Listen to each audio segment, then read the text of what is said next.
Good to see you bright and early on this Monday morning. As you know, this week marks the first 100 days of the Trump presidency, and President Trump's first 100 days have undoubtedly been the most monumental and historic of any administration in American history. President Trump has already delivered on hundreds of promises he made to the American people, and we will continue to talk about all of them throughout this week. Tomorrow, I will host a press briefing at this same time, bright and early again, to highlight the Trump administration's economic accomplishments with our Treasury Secretary, Scott Bessent. And tomorrow night, President Trump will travel to Michigan to discuss all that he has achieved on behalf of the American people. On Wednesday, the president will host an open press cabinet meeting where each cabinet member will discuss their success thus far and their plans for the future. Today, we kick off 100-day week with a focus on the president's historic effort to secure our southern border.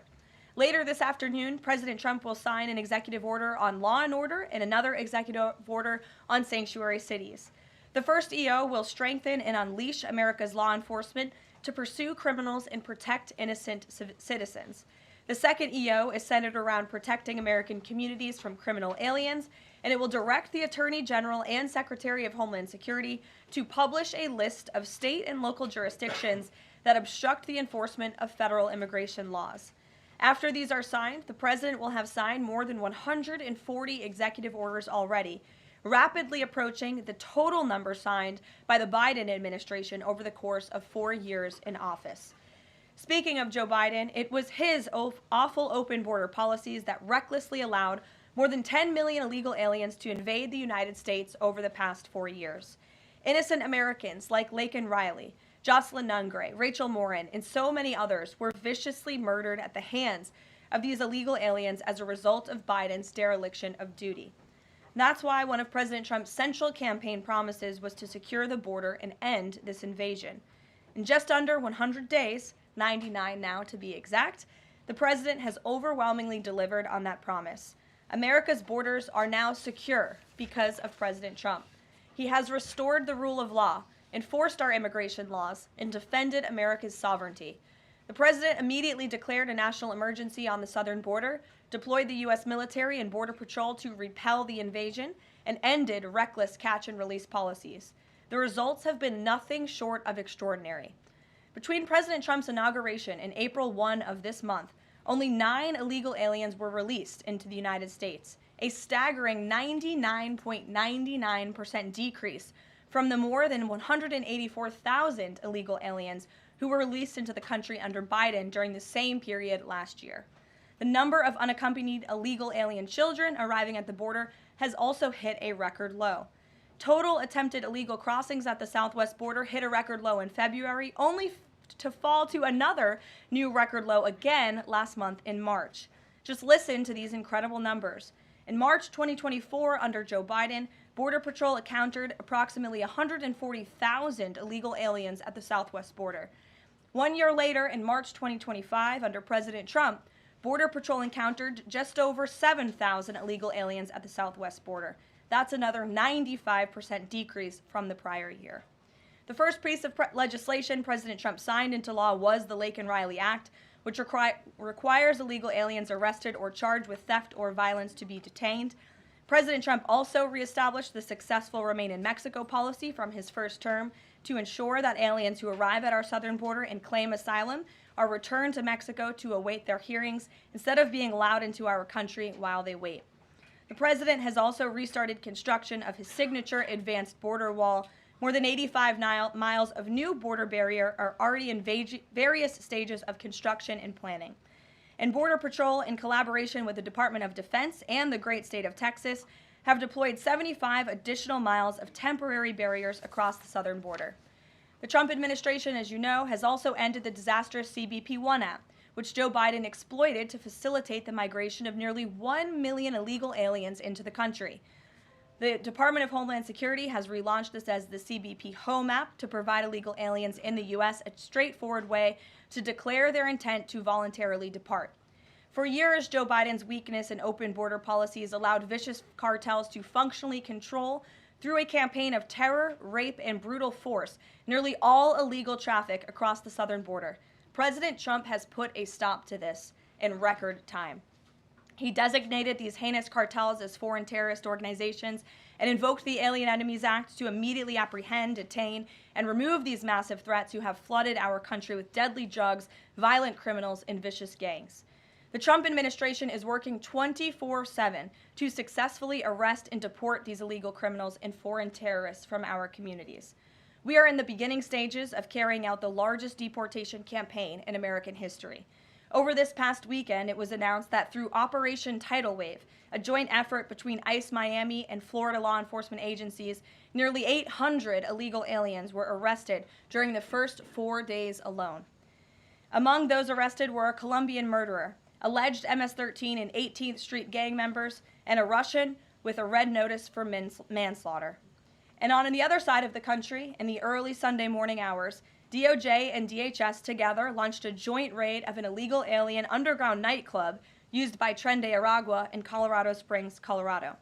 DHS took more than 100 illegal aliens into custody, and many drugs and weapons were also seized. Operation Tidal Wave is a preview of what is to come around this country. Large-scale operations that employ our state and local enforcement partners to get criminal illegal aliens off our streets. As always, President Trump and our entire administration are grateful for the courageous law enforcement officers who are putting their lives on the line every single day to protect their fellow Americans and to keep our country safe. After 4 years of being vilified and hamstrung by the Biden administration, heroic ICE and CBP officers finally have a president who has their backs and is allowing them to do the jobs they signed up to do. There's no person who can attest to that more than our incredible border czar here at the White House, Tom Homan, who has dedicated his professional career to protecting our country and enforcing the law. I will let Tom deliver some short remarks, and then we'll open it up for questions today. Thanks for being here, Tom. Thank you. Just a few things. Look, I started in the Border Patrol in 1984. I've been at this for over 40 years. I worked for 6 presidents, starting with Ronald Reagan. Every president ever worked for took border security seriously, because you can't have national security if you don't have strong border security. We got to know who's coming in, what's coming in, where's coming in, why it's coming in, right? Even President Obama and President Clinton took some steps to secure the border because they understood national security was important. Joe Biden was the first president in the history of this nation who came in office and unsecured a border on purpose. That's just a fact. We handed the Biden administration, after President Trump's first administration, we handed the Biden administration the most secure border in my lifetime, and he unsecured it on purpose. Now President Trump and this administration here, the success is unprecedented. We beat Trump's first administration on border success. Border numbers are historic low. Today, as I'm standing here, we are the most secure border in the history of this nation, and the numbers prove it. President Trump's policies are saving lives every day. There's been studies done that says 31% of women that make that journey through use of cartels get sexually assaulted. When President Trump has illegal immigration down 96%, when 96% less people are coming, how many women aren't being sexually assaulted by the cartels? How many children aren't dying making that journey? How many women and children aren't being sex trafficked into this nation? How many known suspected terrorists aren't making it into this country? How many pounds of fentanyl isn't getting into this country to kill young Americans? How many women and children aren't sex trafficked? Under Joe Biden, sex trafficking is up 600%. We had 4,000 aliens dying making that journey. We had 250,000 Americans dead from fentanyl that came across an open border. President Trump's policy saves lives every day. Even the border wall saves lives. The people want to hate on the border wall. Every place a border barrier has been built, illegal migration's declined, illegal drug flows decline. But you know what no one talks about? The border wall saves lives. Because the most vulnerable, the women and children, can't get over that wall, which means they're going to a place where there's not a wall. And what's waiting on them? The men and women of the United States Border Patrol who will take care of those humanitarian needs, the health needs right off the bat.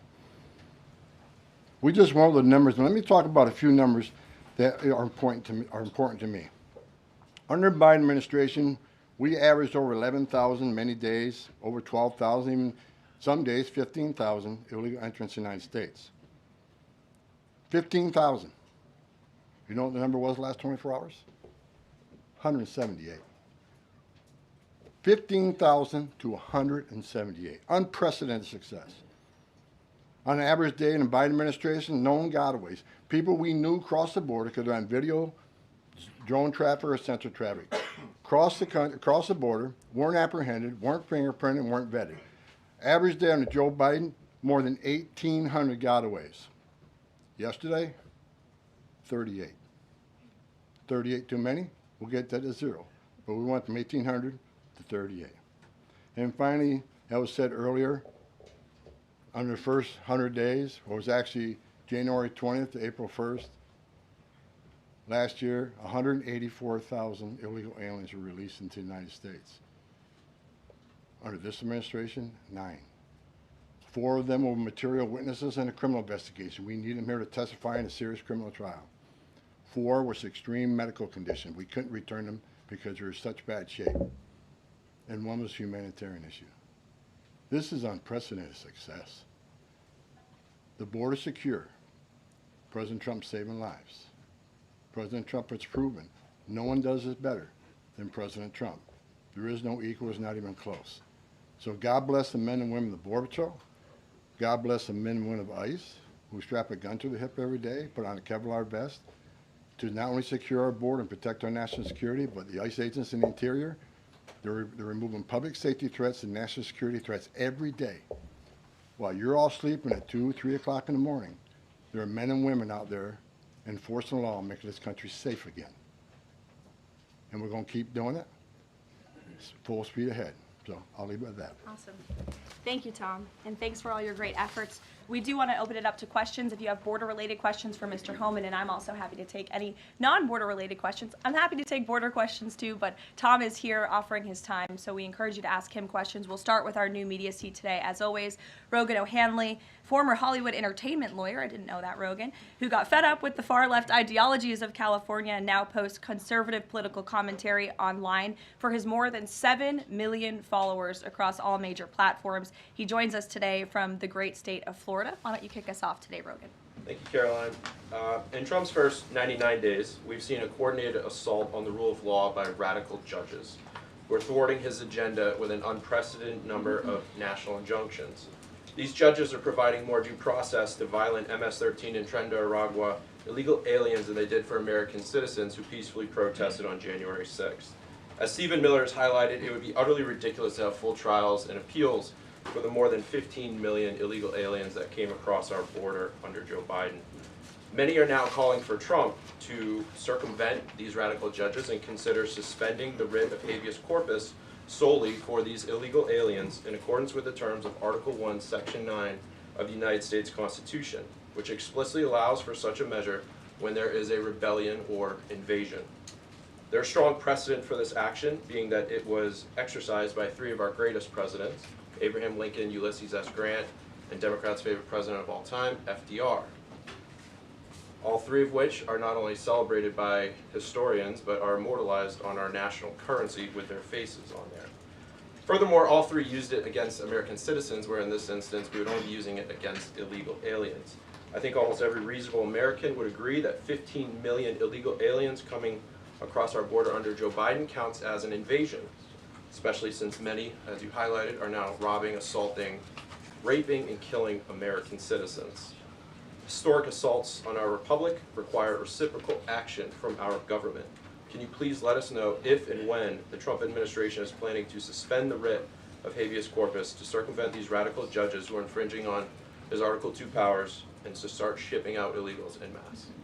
I have not heard such discussions take place, but I can assure you that the president and the entire administration are certainly open to all legal and constitutional remedies to ensure we can continue with the promise of deporting illegal criminals from our nation's borders. And I also agree with the premise of your question, which doesn't happen in this room often, but I do agree with yours.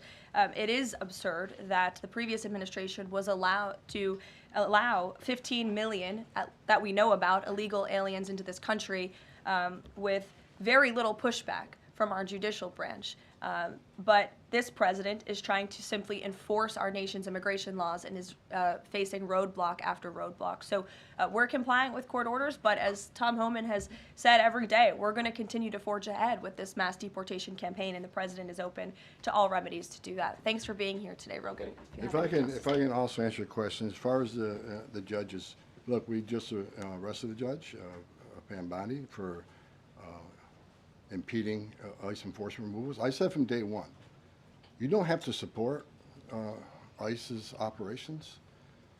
You can support sanctuary cities if that's what you desire to do. Sanctuary cities can stand aside and watch ICE keep their communities safe, because any public official, whether you're mayor, city councilman, or governor, their number one responsibility is protection of the communities.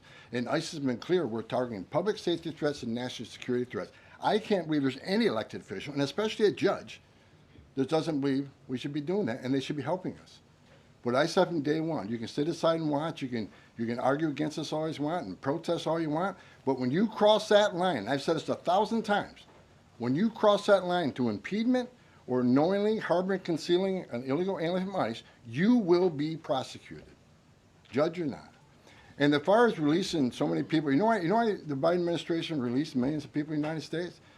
No one ever talks about it. I'll talk about it. Why did they release people into the interior of the United States and put them, rather than put them into an ice bed? Why not put them in an empty ice bed at $127 a night rather than in a hotel room at $500 a night? They did it on purpose, because when you put them in ice detention bed, they get a hearing in 35 days. Court records show 9 out of 10 people claim asylum, get order removal, they're gone. But if you release them and put them in a hotel room at $500 a night, their hearings could be 5, 7, 9 years if you pull out all appeals. And what are they hoping for then? That another Democrat administration is in power. They can award an amnesty to millions. This is about selling this country out for future political power. That's what it was. The law clearly says if you arrive at our border without proper documentation, you shall be detained. Not maybe, not think about it, shall. And that's what President Trump's doing. Catch and release is over. That's what the law says, and that's what we've done. Mary. A question on Abrego Garcia, if I can. The president recently said when it comes to facilitating his release, he's leaving that up to his lawyers. So just to be clear, have there been any negotiations between the U.S. and El Salvador over his release or facilitating his release? I will tell you what the president of El Salvador told all of you in the Oval Office. El Salvador does not intend to smuggle a designated foreign terrorist back into the United States. He is an El Salvadorian national. That is his home country. That is where he belongs. And the administration intends to comply with what President Bukele said of El Salvador. He does not intend to send that individual back. So that's a no. There's been no talks. What I have told you is that the president of El Salvador has made this quite clear. Kate. Karoline, can you tell us more about the meeting between President Trump and President Zelensky over the weekend? Did that meeting change anything? Did Trump leave that meeting thinking any differently about negotiations and next steps on this? Look, the president talked about this after the meeting himself yesterday when he took questions from reporters on Air Force One. He thinks that he is increasingly frustrated with leaders of both countries. He wants to see a permanent ceasefire. I understand Vladimir Putin this morning offered a temporary ceasefire. The president has made it clear he wants to see a permanent ceasefire first to stop the killing, stop the bloodshed. And while he remains optimistic he can strike a deal, he's also being realistic as well. And both leaders need to come to the table to negotiate their way out of this. And I do think that the president meeting with President Zelensky shows that he is exuding a lot of effort and time into this because he wants to be a peacemaker president, which he was in his first term. He intends to do that again. And this is an incredibly difficult situation and conflict that President Trump inherited from President Biden, who allowed this war to start in the first place, but he's focused on solving this problem. Does anyone have border questions? Sure. Okay. Thank you, Karoline. If border crossings are at a record low, why should it still be considered an emergency?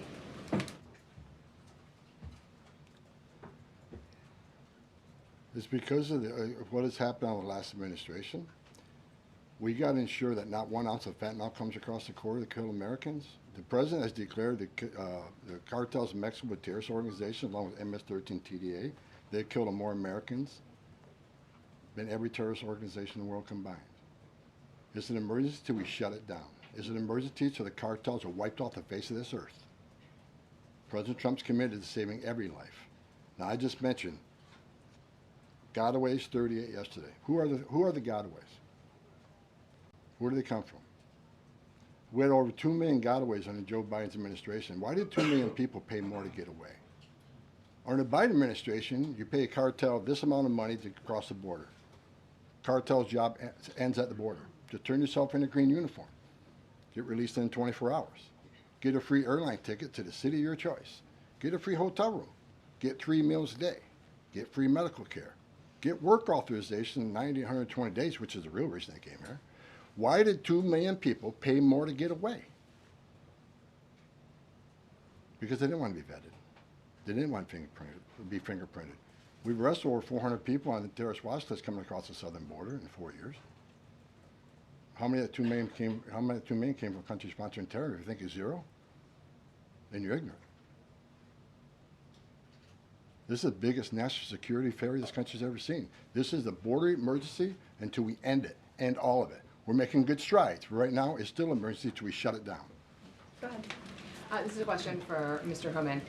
Late last week, there were 3 U.S. citizen children who were removed with their mothers who were in the United States illegally. There have been a federal judge in Louisiana who was appointed by President Trump said that he was concerned that there was, quote, no meaningful process. Are you concerned that due process, at least for the U.S. citizen children, is being flouted and that the speed at which the enforcement is being done could lead to errors, as was the case in the Abrego-Garcia case? And then also if you could give an update on the deportation numbers under this administration and whether you're pleased with them. First of all, I don't accept the term error in Abrego-Garcia. There was an oversight. There was a withholding order. But things have changed. The facts around the withholding order has changed. He is now a terrorist, which means the withholding order set aside. And the gang he was fearing from being removed out of El Salvador no longer exists. So the facts around that case are totally different. I'll let the lawyers litigate that. But as far as the 3 USC kids, I'd said from day one that if you enter this country legally, it's a crime. If you remain in this country legally and you ignore a judge's order about deporting, if you choose to have a U.S. citizen child, knowing you're in this country legally, you put yourself in that position. You put your family in that position. What we did is remove children with their mothers who requested the children depart with them. This was a parental decision. Parenting 101. The mothers made that choice. And I tell you what, if we didn't do it, the story today would be Trump administration separating families again. No, we're keeping families together. So when a parent says, I want my 2-year-old baby to go with me, we made that happen. They weren't deported. We don't deport U.S. citizens. The parents made that decision, not the United States government. But I don't hear any questions about Lake and Riley had a mother. She's never going to see her child again. Rachel Morin, she had 5 children. Those children are never going to see their mom again. This administration is doing the right thing. Every public safety threat we arrest from this country and remove them, this country is much safer. So parents will make a decision what happens to their child. Having a U.S. citizen child does not make you immune from our laws. If that's the message we send the entire world, enter the country legally. It's a crime. Don't worry about it. Get order removed by an immigration judge. Don't worry about it. No one's looking for you. And have a U.S. citizen child, and you're immune from our laws, you'll never go and fix the border. People will keep putting themselves in harm's way. More women would die. More children would die crossing this border. We got a secure border by enforcing our laws. We're not making this up. We're enforcing laws under statute enacted by Congress, and it's the right thing to do. Can you give an update on the deportation numbers under this administration? Mr. Homan. What are you asking for? We just provided the Update on numbers. the number of deportations that have occurred under this administration, whether you're pleased with that. Last number I got was 139,000 deportations. Am I happy with the number? Numbers are good. Especially if you look at the ICE numbers. The ICE arrest removals are far beyond a Biden. But I read the media. Oh, ICE, the deportations are behind Biden administration. Well, why? Because they counted border removals. We don't have 10.5 million people crossing the border. We don't have border removals. So Joe Biden could have deported 5% of his encounters, and the numbers will still be higher than us on the border removals because we have a secure border, the most secure border in the history of this nation. Compare apples to apples, ICE arrests and deportations are far more than Joe Biden. That's right. Karoline. Sure, go ahead. Mr. Homan, talking about the border wall, can you give us an update as far as how many miles are being built today? And is Mexico paying for it, as the president said they were going to? Well, first of all, I'll answer that question because I already answered it in my opening remarks. To date, since January 1st, there's been more than 85 miles of new border wall construction in various stages of that construction and planning. The president has made it clear to Congress that we want to see more funding for not just border wall construction, but also to support our ICE agents and our Border Patrol agents who are on the ground facilitating with this mass deportation effort. So he's clear that Mexico is not going to pay for it? Is that what you're Let's saying? address that.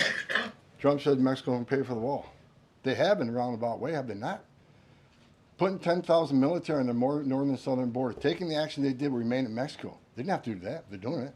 Putting military on the southern border. Have moved illegal immigration to a record low. We're saving millions of dollars every day on detention, transportation, removal proceedings. We've more than made up for the cost of that wall because of the actions of Mexico. So is Mexico helping build that wall? Yeah, because we're saving so much money, millions of dollars a day, that we can afford to build that wall. So actually, yes, they're helping to build the wall. John Miller. Thanks a lot, Karoline. Mr. Homan, a question for you. You're the border czar. Can you give an estimate as to how many individuals are in the United States illegally? That's number one, and I'm sure you're very familiar with that number, an estimate. And the second question is, I have a list that the White House put out of individuals, 100 ICE arrests since the beginning of the president's term, and the people are arrested for various very serious crimes. First-degree murder, convicted of rape, convicted of murder and aggravated burglary, sexual assault of a child. How many of the individuals that are in the United States illegally are people like this, really bad people? Well, first of all, how many illegal aliens I think in the United States? At least 20 million. Here's where'd you come up with that number? We've been speaking about 12 million for 20 years. We know we got 10.5 that we know of came to the border. How many don't we know of? I talked about known gotaways at 2 million. How many unknown gotaways we have? Like between the Big Bend sector in Texas where there's no technology, how many 1,000 people dig across through there? We wouldn't know. We would know now. But, you know, so I would venture over 20 million. But your question is, last count, last I looked, there was about 700,000 illegal aliens with criminal charges walking the streets of this country. 700,000. And that's what we're looking for now. That's what we're prioritizing. Them and national security threats. We'll go to the back row. Thanks, Karoline. Yes. For Mr. Homan, I'm Taylor with Spectrum News. We have a station up in Rochester, New York. It was reported you're visiting there tomorrow. Can you talk a bit about the purpose of your trip? I know the Trump administration is suing the city over its sanctuary city policies, how the executive order Karoline alluded to ties into it, and what your message is for communities and community leaders who say, we're able to establish our own rules here, we're worried about this input from the federal level. Can you talk a bit about that? Well, same thing I talked about earlier. I don't think any elected mayor, any elected governor should want public safety threats, those illegally in the United States, public safety threats, walking through the community. And what happened in Rochester, HSI agent called for emergency assistance. Officers of Rochester PD responded to a call from emergency assistance from a federal law enforcement officer. They responded. Then they got disciplined. I don't think anybody can come up with one instance where an ICE agent, a Border Patrol agent, didn't respond to an emergency call from assistance from any law enforcement agency. Cops need to help cops, especially in an emergency situation. But they got disciplined. And I met those officers down in Nashville soon after that. I think it was a couple of days after it. And I told them I stand with them. They did the right thing. Law enforcement responding to emergency assistance from law enforcement. So I'm going up there to support the men and women law enforcement, the men and women who carry that badge and gun every day. They're working the streets at 2 a.m. while we're all sleeping. I'm going to give my support, and they just announced a lawsuit, and that's one of many. Sanctuary City is going to be sued on this administration for flouting immigration law. I mean, the law is clear, and they're violating it, and this administration is going to take actions. I'm going up there to show my support of men and women law enforcement. I started as a cop. And the community, I'm showing support for them. Because the community wants their police officers to be officers too. The communities don't want public safety threats walking around their communities either. And that's what it's all about, and that's why I'm going. Sure. Mr. Homan, how close are you to housing migrants at U.S. DoD facilities like Fort Bliss in Texas? Well, we're already housing at Guantanamo. Port Bliss is being ramped up, so in the very near future. I don't have a timetable because things need to be done, construction needs to be done. We're making sure the facilities are ready to accept. We're making sure the facilities are able to care for the people. They're going to be detained, so I don't know the timeline right now. It changes every day because of various issues, but we're working on it. Are you intending to hold families there, including families with American citizen children? Family residential centers are for families. They're not jails, they're open-air campers built for families, which means they have child psychologists, they have pediatricians. And why family residential centers? Because we want to make sure that child is with a parent. Unlike the last administration who stopped DNA testing, who many investigations of children being smuggled in the country with some that wasn't related to them claiming to be a parent. So we're going to make sure children are with parents. We're going to make sure that's actually a family and that child ain't being trafficked. That's the main reason. Regarding the executive order on sanctuary cities, is the administration planning to pursue any more investigations or prosecutions like was done against the judge in Wisconsin against local officials? Well, we'd have to defer you to the Department of Justice, obviously, for specific prosecutions or cases against individuals. But as I said in my remarks, the executive order the President will sign later this afternoon does direct the Attorney General and also Kristi Noem, our great Secretary of Homeland Security, to provide a list of sanctuary cities in which local officials are not complying with this federal order and are not complying with federal immigration laws. It's quite simple. Obey the law, respect the law, and don't obstruct federal immigration officials and law enforcement officials when they are simply trying to remove public safety threats from our nation's communities. The American public don't want illegal alien criminals in their communities. They made that quite clear on November 5th, and this administration is determined to enforce our nation's immigration laws, and we're happy to provide the text of that executive order, and as I said, the President will be signing it later this afternoon. Sure. Excuse me, I want to talk about farm workers. The President said earlier this month that there could be leniency for some undocumented farm workers. I'm wondering, where do things stand with that? And I'm also wondering, does that at all undermine his message on immigration, that it's okay for some undocumented people to be in the U.S., but maybe not others? Well, the President was referring to our H-1B and H-1A visa programs, and there have been no final decisions on that at all. But the President, I think, what he was intended to speak about, what he was speaking about, is ensuring that we have a clean, legal immigration system that is being respected and obeyed. And the mass amount of illegal immigration that we've seen over the past 4 years in our country completely undermines our legal immigration system, those seeking citizenship, but also those coming here on a visa to legally and lawfully work. And the President wants to make sure that those programs are respected. Reagan. Thanks, Karoline. My question is for Tom. Tom Reagan-Reese with the Daily Caller. Over the weekend, ICE arrested 2 illegal immigrants for allegedly stealing Secretary Noem's purse over the weekend. What can you tell us about these individuals' immigration history as well as their criminal history? I don't have the criminal history, but I know the one that stole the purse is supposedly in the country illegally. But, you know, pick the wrong person to steal first from. I mean, Secretary Noem's a strong secretary. I know I've been talking about the success of the men and women of the Border Patrol and ICE, but under her strong leadership, she's a game changer. So I'm happy to work with her, despite the media I've read that me and Kristi Noem have differences. Me and Kristi Noem are attached at the hip. There's no daylight between us.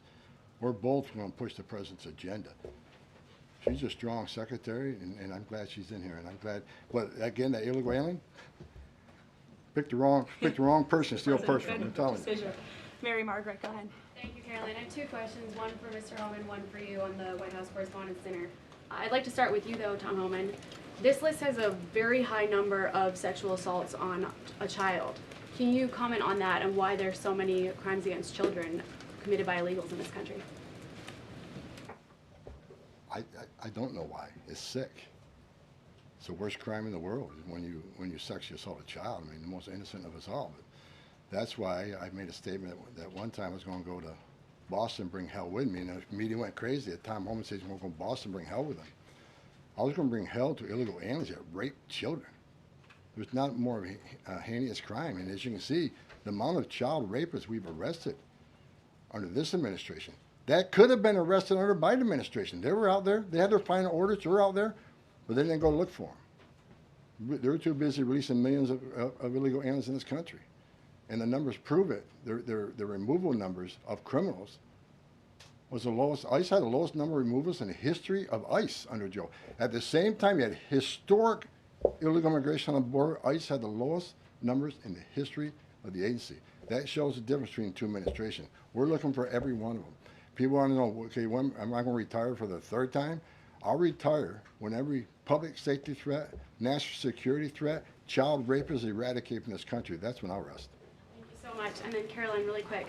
Alex Thompson said at the White House Correspondents' Dinner, and I'm going to read his quote, "President Biden's decline and its cover-up by the people around him is a reminder that every White House, regardless of the party, is capable of deception. We, myself included, miss a lot of this story, and some people trust us less because of it." Can you comment on those remarks and whether you agree with that assessment? I do agree with that assessment from Alex Thompson, who I understand won an award for writing a story months and perhaps years after the American people already knew that story to be true. Millions of Americans watched our mentally incompetent president struggle with his day-to-day duties of this office.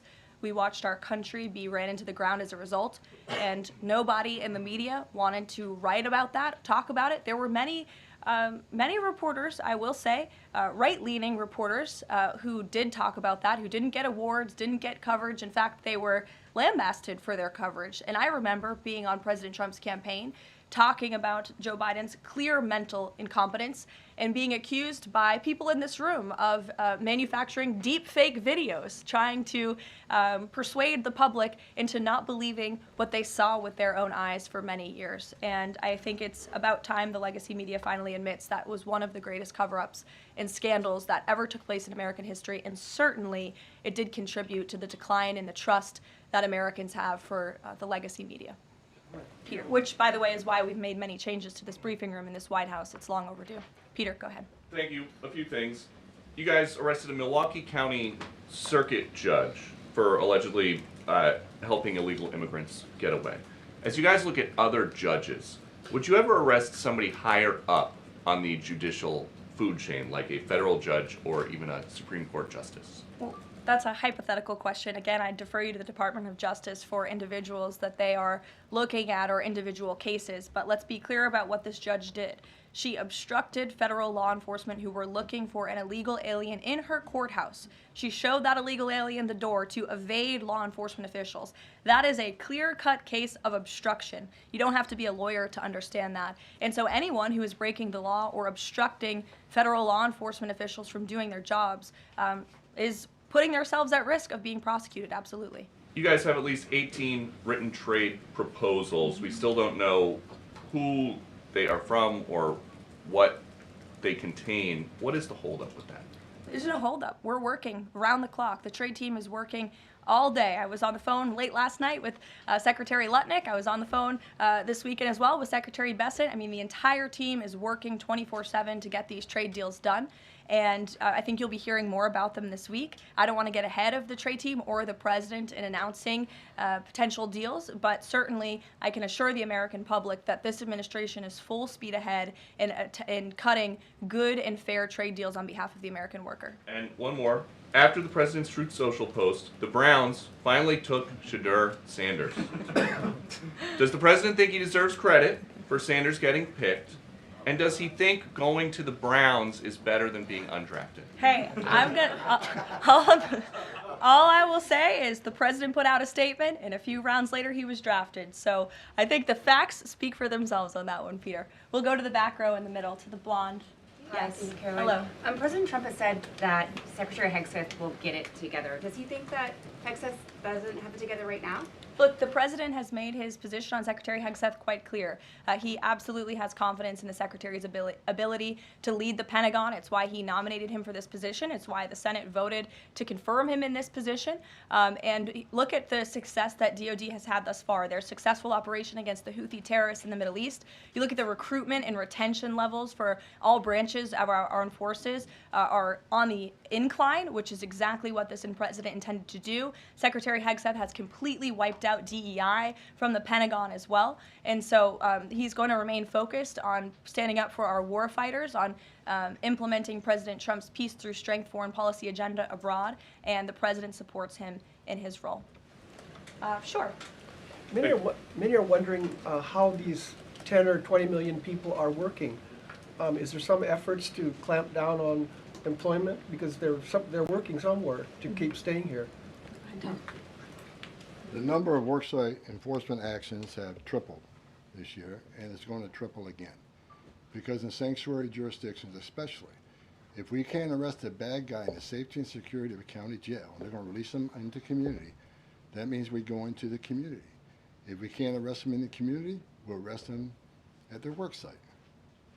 We got to do what we got to do to arrest public safety threats. There's no sanctuary for public safety threats in this country, so worksite enforcement is going to increase even more than it already has. And another reason for worksite, the last administration stopped worksites. Where's the number one place we find victims of trafficking, victims of forced labor trafficking, and work sites? So not only are we going to enforce law on work sites, we're going to save victims of trafficking. That's another reason we've increased worksite enforcement. Awesome. Well, go ahead, Brian. Sure. We'll take one more question. Thank you. This is for Mr. Homan. We all walk by these heinous yard signs that are along Pebble Beach. What is some of the feedback that your ICE agents are getting in the field from the community as they remove these individuals from their families, their neighborhood, their schools, or all the places in their community? What's been the reaction that your ICE agents have gotten from the people who live amongst these individuals? The morale of ICE and Border Patrol is at all-time high because they're getting to uphold the oath they took, and they're enforcing the law. Border Patrol and the Biden administration, I met with hundreds of them. They felt like Uber drivers and tourist agents.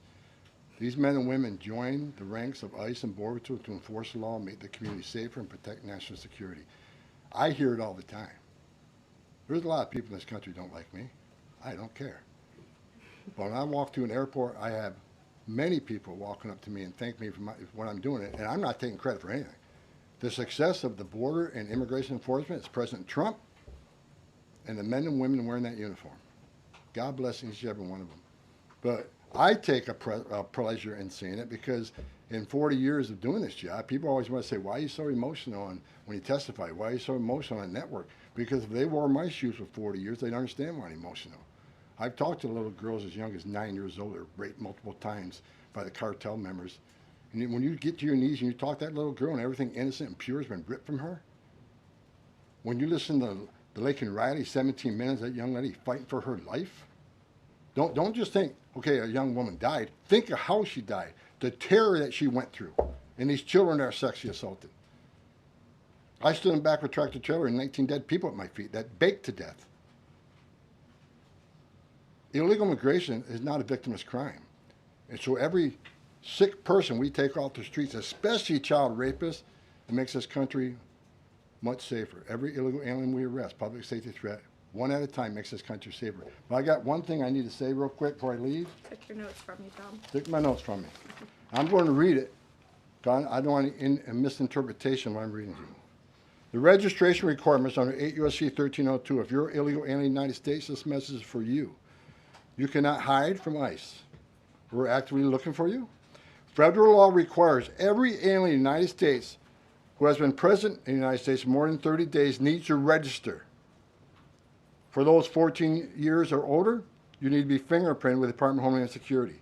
Federal law requires every alien in the United States to tell DHS in writing if you have a change of address within 10 days of changing that address. Failing to register with DHS and failure to tell DHS about your new address are criminal offenses, and they're going to be treated as such. Starting today. Make no mistake, if you're in the country illegally and you fail to do what the law requires, we will prosecute you, you will go to jail, then we'll deport you. Second law, penalties for failure to depart, 8 U.S.C. 1253. If you're an alien inside the United States who has a final order, this message is for you. If you have a final order, the Trump administration is committed to enforcing our immigration laws, especially for those aliens who have received final orders of deportation. There are currently around 1.4 million illegal aliens who have been ordered removed but remain here in violation of the law. We will aggressively prosecute, consistent with long-standing law, those aliens for failing or refusing to depart or who takes other related actions aimed at hindering their removal. You cannot open the door, you cannot answer our questions, you cannot open your car door, you can consider it to evade law enforcement. If you fail to leave the United States after receiving a removal order, we can and will issue monetary fines up to $998 a day. Evading your arrest, knowing you have a final order or removal, is a criminal offense. We will prosecute, then we'll deport you.